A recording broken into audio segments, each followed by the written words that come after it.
Bom dia, boa tarde ou boa noite, senhoras e senhores. Bem-vindos, bem-vindas à Escola Brasileira de Direito Virtual. Recebe aí o meu A de abraço, meu F de fortalecimento, meu S de saudade. Já estava com saudade de ficar aí coladinho do seu lado, com seu direito à informação. Mantenha-se atualizado e informado. Manda bala aí no canal. Se inscreva. Fortalecendo a casa. Vamos somar.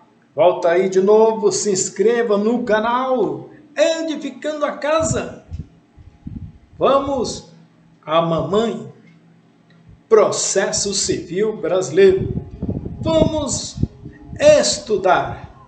Estaremos aqui ministrando de acordo aqui com as novidades, com as inovações, com as adaptações, com as revisões atualizadíssimas. Então vamos às quentinhas, vamos aí às nossas considerações iniciais. A primeira coisa que deve ser compreendida do ponto de vista nesse arcabouço jurídico, que o processo civil, para que ele seja entendido, você deve ter a noção, ainda que mais rápido, que o processo civil, com o novo Código de Processo Civil, traz novos pressupostos constitucionais. Podemos destacar o primeiro assunto: a caracterização e localização da disciplina, as normas fundamentais e a aplicação das normas processuais. Entretanto, as premissas teóricas que permeiam o estudo do direito processo civil vai compreender algumas características junto ao atual conceito do processo e da tutela jurisdicional. A primeira característica da força normativa da Constituição: todo o nosso ordenamento jurídico deve ser pensado e interpretado a partir do texto constitucional da Constituição, a nossa mãe federal. Isso ficará muito evidente no nosso estudo do direito do processo civil, como veremos. A segunda característica, que indubitavelmente não podemos esquecer, a teoria dos princípios, ao lado das regras jurídicas interpretativas, mas constitui verdadeiros mandamentos normativos que podem ser utilizados pelo magistrado para a fundamentação de determinada decisão. Outra característica, que é a transformação da hermenêutica jurídica, reconhecendo o papel criativo e normativo da atividade jurisdicional.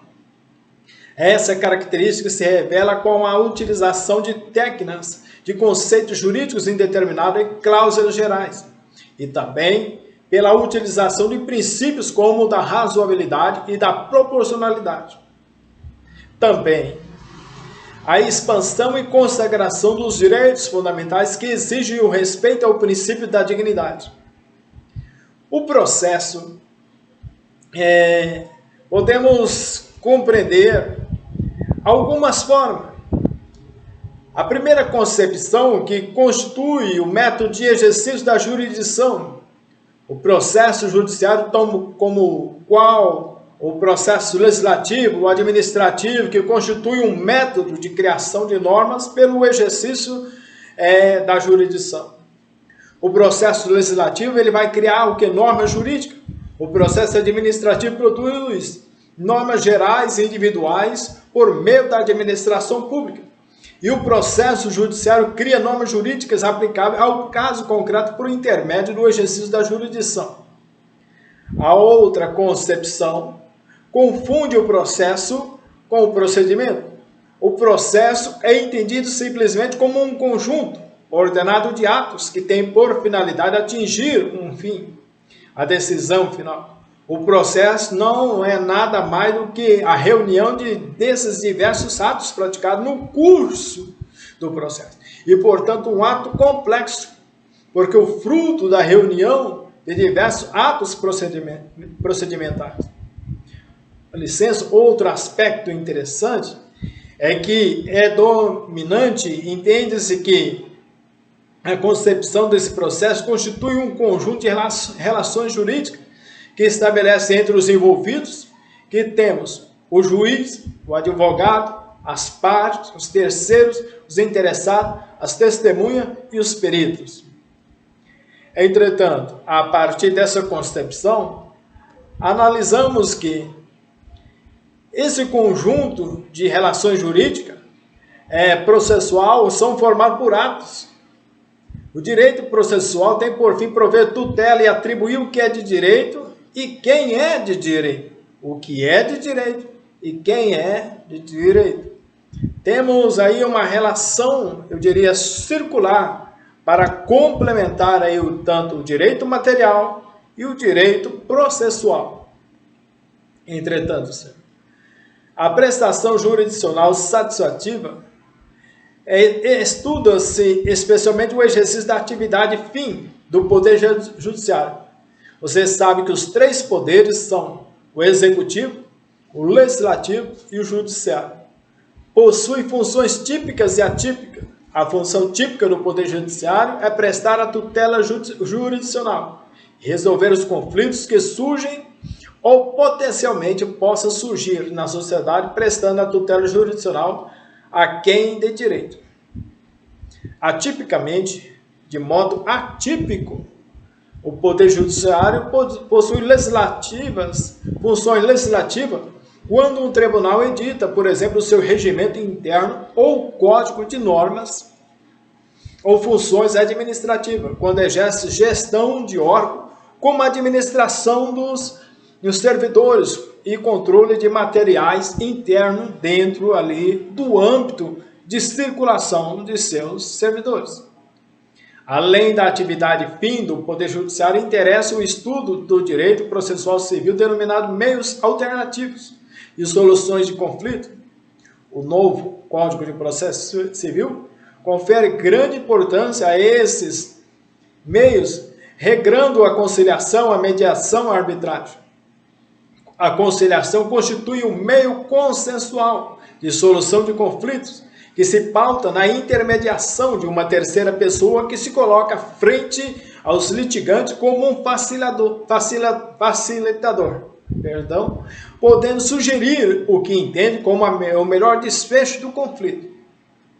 Nesse caso de mediação, mantém-se equidistante a atuação na missão de esclarecer as partes, aspectos relativos ao processo. Já a arbitragem constitui a técnica de intercomposição de conflitos pela atuação de árbitros, livremente escolhidos pelas partes por intermédio de convenção privada, que decidirá o conflito relativo aos direitos disponíveis. Entretanto, o direito civil, o processo civil estuda esta formalidade de acordo com esses fundamentos. Já, por exemplo, a execução ou cumprimento de sentença não foi pensada no Código de Processo Civil de 73 para ser efetiva. Na realidade, o jurisdicionado vencia a ação judicial, mas não tínhamos a prestação efetiva da tutela jurisdicional. Com isso, percebemos que seria necessário criar instrumentos para conferir efetividade ao processo. O direito de processo civil constitucional, a Constituição Federal é o cerne da estrutura hierárquica do nosso ordenamento jurídico.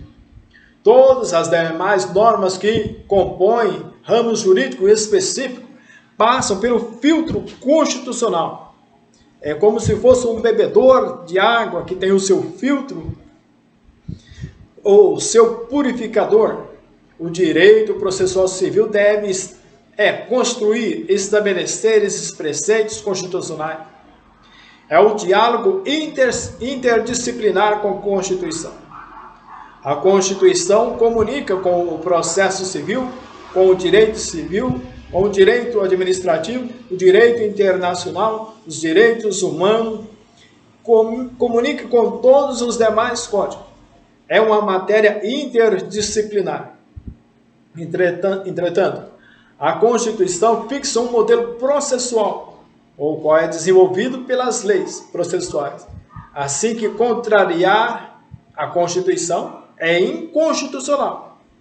Portanto, antes de iniciarmos os estudos do novo Código de Processo Civil, é importante que saibamos identificar o modelo processual. É o que está delineado, voltado para a Constituição, de acordo com a doutrina e com os ensinamentos da Constituição, que retratam algumas regras. Temos os princípios constitucionais do direito processual civil. Temos as regras de organização judiciária, as funções essenciais à justiça, os procedimentos jurisdicionais constitucionalmente diferenciados. Não é a nossa função aqui analisar essas regras. Entretanto,